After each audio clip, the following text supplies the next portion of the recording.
खालिस्तान एक ऐसा लफ्ज़ जो भारत के दो टुकड़े करा सकता है। पिछले कुछ दिनों से भारत के पंजाब में खालिस्तान के नारे लग रहे हैं। क्यों कुछ लोग सिखों के लिए एक अलग मुल्क चाहते हैं। दोस्तों आइए जानते हैं खालिस्तान मूवमेंट के बारे में आज के इस वीडियो में। इसकी शुरुआत होती है साल 1823 से। ये जो मैप आप देख रहे हो ये उस टाइम का सिख अंपायर था जिसको रूल करते थे महाराजा रणजीत सिंह। जब महाराजा रणजीत सिंह सिख अंपायर को रूल करते थे तब अंग्रेज़ों ने कोई अटैक नहीं किया था, लेकिन जैसे ही महाराजा रणजीत सिंह की डेथ होती है तो अंग्रेज़ इस पूरे सिख अंपायर पर कब्जा कर लेते हैं। सिख अंपायर उस टाइम भी काफ़ी इन्फ्लुएंशियल और वेल्थी अंपायर था। उस टाइम ब्रिटिश आर्मी ने कब्जा तो कर लिया था, लेकिन सिख ये मानते थे ये जो कब्जा है ये टेम्परेरी है। उन्हें लगा जब ये अंग्रेज़ यहाँ से वापस हटेंगे तो ये सिख अंपायर उन्हें दोबारा वापस मिल जाएगा। सिख कम्युनिटी इस इम्प्रेशन में थी कि जब इंडिपेंडेंस होगी तो हमें सिख अंपायर वापस मिल जाएगा। अगर आप पुराना कल्चर देखोगे उनका तो उसमें लिखा हुआ है कि राज करेगा खालसा। लेकिन जब साल 1946 में अंग्रेज़ों के जाने की बात होने लगी तो सिख लीडर्स ने यह बात उठाई कि अंग्रेज़ों ने धोखा करके सिखों से पंजाब छीना था और जब वो जा रहे हैं तो अंग्रेज़ों को पंजाब सिखों को वापस कर देना चाहिए। लेकिन ये चीज़ें इतनी आसान नहीं थी। अंग्रेज़ों ने कहा कि पहले जो था वो मैटर नहीं करता, अब पॉपुलेशन की बेस पर पार्टीशन होगा। 1941 में पंजाब के अंदर एक सेंसस हुआ जिसमें पंजाब के अंदर मुस्लिम कम्युनिटी 53%, हिंदू 30% और सिख कम्युनिटी सिर्फ 15% थी। यहाँ पर सिख डिसएडवांटेजेस पर थे। सिखों को पता था कि पॉपुलेशन की बेस पर सिख मुसलमानों और हिंदुओं से काफ़ी कम हैं, तो सिखों ने सिचुएशन के हिसाब से यूनाइटेड इंडिया को सपोर्ट किया। उन्होंने कहा कि हमें कोई भी टेंशन नहीं है यूनाइटेड इंडिया के साथ रहने की। यहाँ पर सिख इस उम्मीद पे थे कि उनको एक अलग स्टेट मिलेगा, लेकिन होता यह है कि मुस्लिम नंबर में ज़्यादा थे तो अंग्रेज़ों के जाने के टाइम मुसलमानों ने पार्टीशन की मांग कर दी।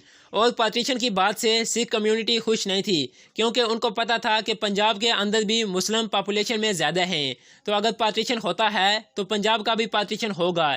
इसलिए सिख कम्युनिटी ने कहा कि हमें यूनाइटेड इंडिया से कोई दिक्कत नहीं है, लेकिन अगर इंडिया का पार्टीशन होता है तो हमें भी सिखिस्तान चाहिए, क्योंकि इस तरह मुस्लिम को पाकिस्तान मिल जाएगा और हिंदू को हिंदुस्तान मिल जाएगा और हमें क्या मिलेगा। और फिर पार्टीशन होता है जिसमें पंजाब का एक बड़ा हिस्सा पाकिस्तान के पास चला जाता है। पार्टीशन के वक्त पंजाब का 62% हिस्सा पाकिस्तान के पास चला जाता है और 55% पॉपुलेशन। इस प्रोसेस में सिख कम्युनिटी की 150 से भी ज़्यादा हिस्टोरिकल शाइन्स, रिचेस्ट लैंड्स और आधी से ज़्यादा पॉपुलेशन पाकिस्तान वाली साइड रह जाती है। जो सिख पाकिस्तान में रह गए थे वो पार्टीशन के टाइम अपना घर, लैंड और प्रॉपर्टी छोड़कर इंडिया में आ गए थे, और जो इंडिया में नहीं आना चाहते थे उनको पार्टीशन के टाइम भारी वायलेंस की वजह से मजबूरन हिंदुस्तान आना पड़ा। पार्टीशन के टाइम जो नुकसान हुआ था वो सबसे ज़्यादा सिख कम्युनिटी का हुआ था। लेकिन जब सिख पाकिस्तान से हिंदुस्तान आए थे, पहले जो सिख पंजाब में माइनॉरिटी में थे अब वो मेजॉरिटी में आ जाते हैं। पार्टीशन का टाइम पंजाब का एक बड़ा हिस्सा पाकिस्तान वाली साइड चला जाता है और पाकिस्तान से सारे सिख हिंदुस्तान वाली साइड आ जाते हैं। इस तरह पंजाब में पहले जो सिख माइनॉरिटी में थे अब वो मेजॉरिटी में आ जाते हैं, जिससे सिख कम्युनिटी का अलग होने का सपना एक बार फिर से पूरा होता दिखाई देता है। पार्टीशन के बाद भी कुछ चीज़ों को लेकर सिख खुश नहीं थे।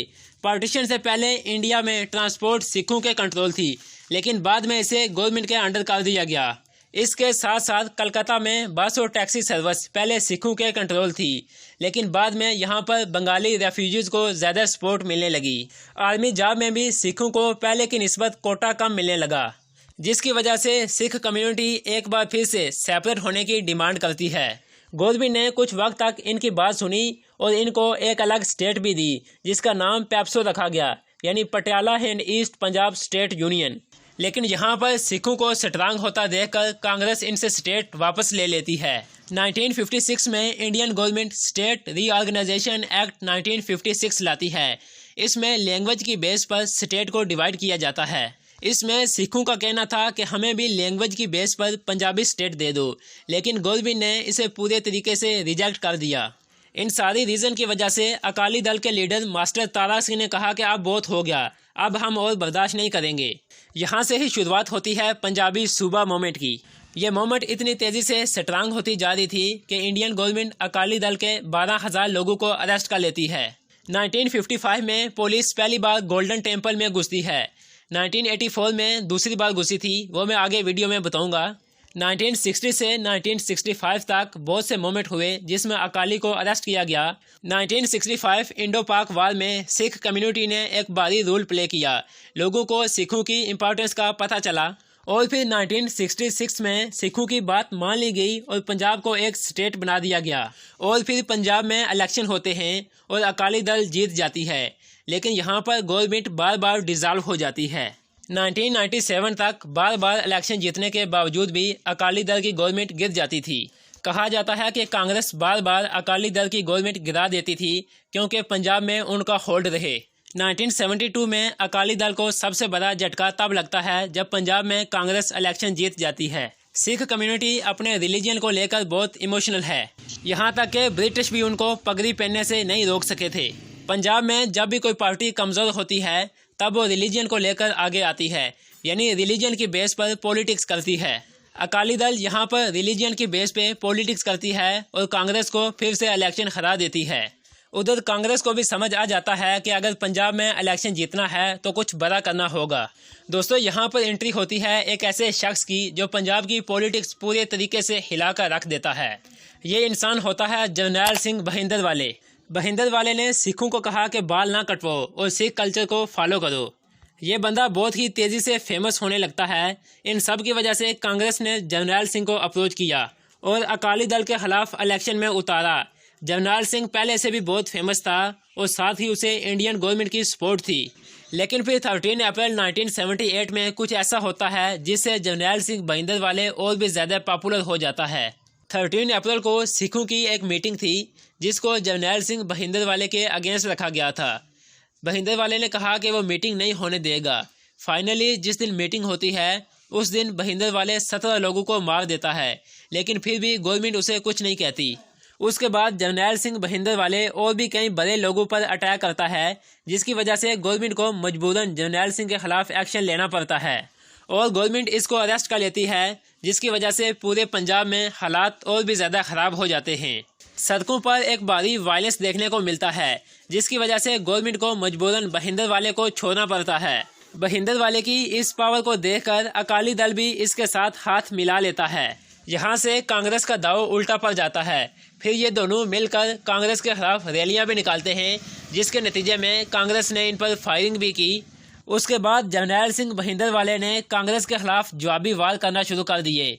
ये सब करने के बाद जरनैल सिंह भिंडरवाला खुद को गोल्डन टेम्पल में सिक्योर कर लेता है। 22 जुलाई 1982 को पंजाब के सीएम पर अटैक होता है। अगस्त 1982 को एक प्लेन हाईजैक करके पाकिस्तान लाया जाता है, लेकिन इसे पाकिस्तान में उतरने की इजाज़त नहीं दी जाती। 20 अगस्त को एक और प्लेन हाईजैक किया जाता है। एक भारी वायलेंस देखने को मिलता है, पुलिस को मारा जाता है। अक्टूबर 1983 को एक बस को हाईजैक किया जाता है। ये सब करने के बाद जरनैल सिंह भिंडरवाला खुद को गोल्डन टेम्पल में सिक्योर कर लेता है और गवर्नमेंट भिंडरवाले के खिलाफ ऑपरेशन शुरू करती है, जिसका नाम होता है ऑपरेशन ब्लू स्टार। 1 जून 1984 को पूरे पंजाब में कर्फ्यू लगा दिया जाता है। पंजाब में हैवी गन, टैंक्स और भारी मशीनरी लाई जाती है। ऑपरेशन ब्लू स्टार में जरनैल सिंह भिंडरवाले और आर्मी के दरमियान एक भारी फाइट होती है। आर्मी ने एंटी टैंक मंगवाकर गोल्डन टेम्पल पर 3 तरफ से अटैक किया, लेकिन जरनैल सिंह भिंडरवाले के लोग भी आखिरी दम तक लड़ते रहे। फाइनली आर्मी गोल्डन टेम्पल में घुस जाती है। उसके बाद पूरे पंजाब में सिचुएशन बहुत ख़राब हो जाती है। आर्मी के 4000 नौजवान अपने ही ऑफिसर को मार देते हैं। कई सिख MPA और MLA रिज़ाइन दे देते हैं। उसके बाद सिखों ने कसम खाई कि जो भी गोल्डन टेम्पल अटैक के रिस्पॉन्सिबल हैं उनको हम चुन चुन कर मारेंगे। 31 अक्टूबर 1984 को Indian prime minister Indira Gandhi को 2 सिखों ने 18 गोलियां मारी। यह इंसिडेंट होने के बाद हिंदू और सिख कम्युनिटी आपस में लड़ने लगी। सिखों की दुकानों को लूटा गया, उनके गुरुद्वारे जलाए गए, औरतों के साथ जुल्म किया गया, लेकिन गवर्नमेंट और पुलिस बिल्कुल खामोश थी। उसके बाद भारत में इलेक्शन होते हैं और राजीव गांधी मुल्क के प्राइम मिनिस्टर बनते हैं। राजीव ने अकाली दल के लोगों को रिहा कर दिया, लेकिन भिंडरवाले के मरने के बाद भी वो लोगों के दिलों में जिंदा था। जरनैल सिंह भिंडरवाले के चाहने वाले बहुत थे और टाइम टू टाइम खालिस्तान की डिमांड करते थे। गवर्नमेंट ने सिखों को ठंडा करने के लिए अकाली दल के साथ मिलकर काम किया। साल 2015 तक ये नॉर्मल था, आवाज़ें उठती थी, लेकिन सिखों के पास ना ही कोई मेजोरिटी थी और ना ही जरनैल सिंह भिंडरवाले जैसा मजबूत लीडर। उसके बाद यहाँ पर एंट्री होती है दीप सिद्धू की। दीप सिद्धू ने सिखों की आवाज़ को दोबारा उठाना शुरू किया और वारिस पंजाब के नाम से एक ऑर्गेनाइजेशन बनाई जिसका काम था इंडियन गवर्नमेंट से पंजाब के राइट्स लेना। साल 2022 में एक रोड एक्सीडेंट में दीप सिद्धू की डेथ हो जाती है। उसके बाद यहाँ पर एंट्री होती है अमृतपाल सिंह की। अमृतपाल एक नॉर्मल इंसान था और दुबई में रहता था। दुबई से ही वो दीप सिद्धू से कनेक्टेड था। दीप सिद्धू की मौत के बाद सितंबर 2022 में अमृतपाल सिंह वारिस पंजाब का हेड बन जाता है। 29 सितंबर 2022 को अमृतपाल सिंह की भारत में एंट्री होती है और एक सेरेमनी रखी जाती है जिसमें हजारों लोग अमृतपाल का वेलकम करते हैं। अमृतपाल सिंह आते ही लोगों में बहुत ज़्यादा फेमस हो जाता है। वो लोगों को बताता है कि वो जर्नैल सिंह भिंडरांवाले के रास्ते पर चलना चाहता है। सोशल मीडिया पर वायरल होने की वजह से यूथ में उसकी पॉपुलेशन बहुत ज़्यादा बढ़ गई। इसी बीच अमृतपाल सिंह के साथी को पुलिस अरेस्ट कर लेती है। तब सामने आती है अमृतपाल सिंह की पावर। अमृतपाल सिंह अपने लाखों हजारों सपोर्टर के साथ पुलिस स्टेशन पहुंच जाता है। उनके हाथ में होते हैं तलवारें और बंदूकें। इतना सारा पावर देकर पुलिस को अमृतपाल सिंह के सामने झुकना पड़ता है और पुलिस इसके साथी तूफान सिंह को छोड़ देती है। इस तरीके से खालिस्तान की मूवमेंट दोबारा जिंदा हो जाती है। सिखों को अमृतपाल सिंह की सूरत में एक नया भिंडरांवाले मिल गया। अमृतपाल सिंह का कहना है कि वह खून खराबा किए बगैर एक सेपरेट स्टेट यानी प्रो खालिस्तान की डिमांड करेगा और अपनी तहरीक के लिए आखिरी दम तक लड़ेगा। दोस्तों, यह थी आज की वीडियो पंजाब खालिस्तान मूवमेंट के बारे में। अगर आपको हमारी वीडियो से इन्फॉर्मेशन मिलती है तो हमारे चैनल को सब्सक्राइब कर दें ताकि हमारी कोई भी इन्फॉर्मेटिव वीडियो आप मिस ना कर सकें। आज के लिए इतना ही, फिर मिलते हैं अपनी अगली वीडियो में।